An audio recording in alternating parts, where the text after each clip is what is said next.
पास जितनी भी जानकारी है, आप जो कुछ भी साझा करना चाहते हैं उसे इंडिया न्यूज़ के ट्विटर हैंडल पर या फेसबुक पेज पर आप रख सकते हैं, या फिर मेरा नंबर अगर आपके पास है तो उसके जरिए भी आप व्हाट्सएप के जरिए भेज सकते हैं। लेकिन आपका सवाल, आपका संतोष, आपका आक्रोश, आपको जो जानकारी है बाहर नहीं आ पा रही है, उस जानकारी के जरिए बहुत सारे चेहरे बेनकाब हो सकते हैं, व्यवस्था के भीतर खलबली हो सकती है। वो सारी जानकारियां भी आप साझा कीजिए।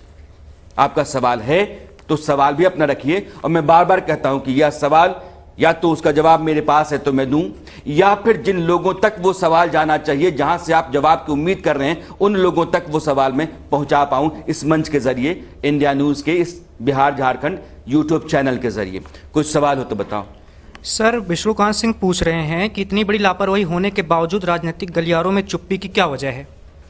विष्णुकांत जी, वो कल भी मैं कह रहा था कि आपकी विधानसभा में, विधान परिषद में तो थोड़ी देर के लिए हलचल थी मुजफ्फरपुर कांड को लेकर के, लेकिन विधानसभा में सभी विधायक इस बात के लिए बहुत नाराज थे, बल्कि वो एक पैर पर सब खड़े थे कि एक मंत्री की गाड़ी पटना के डीएम और एसपी ने कैसे रोक ली। हम लोग चुने हुए नुमाइंदा हैं और हमारे सामने कोई अफसर कैसे खड़ा हो सकता है या हमारे साथ बदसलूकी कर सकता है। यह सबसे बड़ी चिंता थी विधानसभा की। दूसरी बड़ी चिंता यह थी कि जातिगत जनगणना कैसे कराई जाए। उसमें सरकार और विपक्ष दोनों साथ साथ बैठे हुए थे, लेकिन मुजफ्फरपुर जैसा बड़ा कांड उस विधानसभा में आग की तरह फैलना चाहिए था। जिन विधायकों को गुस्से से लाल होना चाहिए था, जिनकी आवाज ऊंची होनी चाहिए थी इस खातिर कि जो कसूरवार लोग हैं उनको सजा मिले, उन सभी लोगों को इस बात की बहुत चिंता नहीं थी। लोग नाराज ना हो जाएं, कहीं उपद्रव ना हो जाए, व्यवस्था को लेकर के वोट का गणित न बिगड़ जाए, इसलिए जो औपचारिकताएं होती हैं वही पूरी की जा रही हैं। जांच की टीम जा रही है, एफआईआर हो गई है, अस्पताल बंद हो गया है, तो ये सारी चीजें चलती रहती हैं। इसलिए मैं कहता हूं कि आपका सवाल वाजिब है, और जब तक आम आदमी बहुत सक्रिय नहीं होता है और वो व्यवस्था से टकराने की हिम्मत नहीं करता है, एक आदमी नहीं बल्कि कई लोग एक व्यवस्था के भीतर, फर्ज करिए हम बिहार के लोग हैं, एक सरकार की व्यवस्था, एक प्रशासन की व्यवस्था, एक उसके नीचे निचले स्तर की व्यवस्था होती है, नीचे से लेकर के ऊपर तक इस व्यवस्था के साथ साथ बाकी कुछ और लोग होते हैं जिनको आप बिचौलिया कहेंगे, दलाल कहेंगे, इस तरह के लोग भी होते हैं, एजेंट होते हैं। इन सब लोगों का एक दायरा है। इस दायरे के बाहर एक समाज रहता है जो बहुसंख्यक है।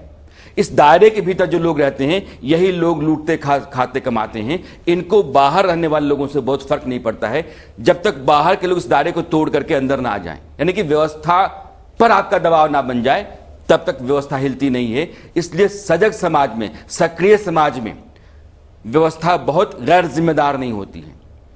हमारे समाज को सजग होना बहुत जरूरी है। सर, दूसरा सवाल है, अमन द्विवेदी पूछ रहे हैं कि क्या सरकार ऐसी व्यवस्था का निर्माण नहीं कर सकती कि किसी अस्पताल को अनुदान देने से पहले वहां इलाज करा चुके मरीजों से राय ली जाए? देखिए, अगर हम पूछें किसी से तो वो कहेंगे कि अनुदान की राशि इसलिए मिलती है क्योंकि सरकार बहुत सारी शर्तें रखती है अनुदान देने से पहले। आपके पास यह होना चाहिए, ऑपरेशन थिएटर ऐसा होना चाहिए, डॉक्टर का क्वालिफिकेशन ऐसा होना चाहिए, आपके अस्पताल में व्यवस्था ऐसी होनी चाहिए, आपके पास इस तरह की मशीन होनी चाहिए। ये सब कुछ आप देखेंगे कि अनुदान किन शर्तों पर मिलता है हॉस्पिटल्स को जो लोगों का मुफ्त इलाज करते हैं, तो आप पाएंगे कि सरकार ने एक लिस्ट जारी रख रखी है और सरकार के पास यहां से भी एक लिस्ट जाएगी और कहा यह जाएगा कि सरकार ने जितनी भी शर्तें रखी हैं वो तमाम शर्तें ये अस्पताल पूरा करता है, इसलिए अनुदान का हकदार ये है, और ले लेते हैं।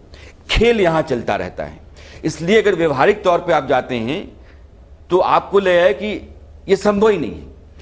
उन अस्पतालों को भी अनुदान मिलता है जो अस्पताल है ही नहीं। जैसे 2 कमरे के कॉलेज में 2000 स्टूडेंट्स पढ़ते हैं, कैसे पढ़ सकते हैं? क्योंकि यहां से जाता है कि इस कॉलेज के पास 2000 छात्रों को पढ़ाने की सहूलियत है, बुनियादी सुविधा है। जो बना करके देता है वो माशाअल्लाह है क्योंकि उसको पैसे मिल रहे हैं। जो 2000 स्टूडेंट्स का कागज पर एडमिशन लेता है इसलिए लेता है कि उसको भी अनुदान लेना है।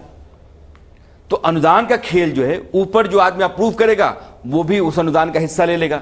तो अनुदान में दान दान दान बहुत ज्यादा हो जाता है और ये मामला अनुदान का चलता रहता है।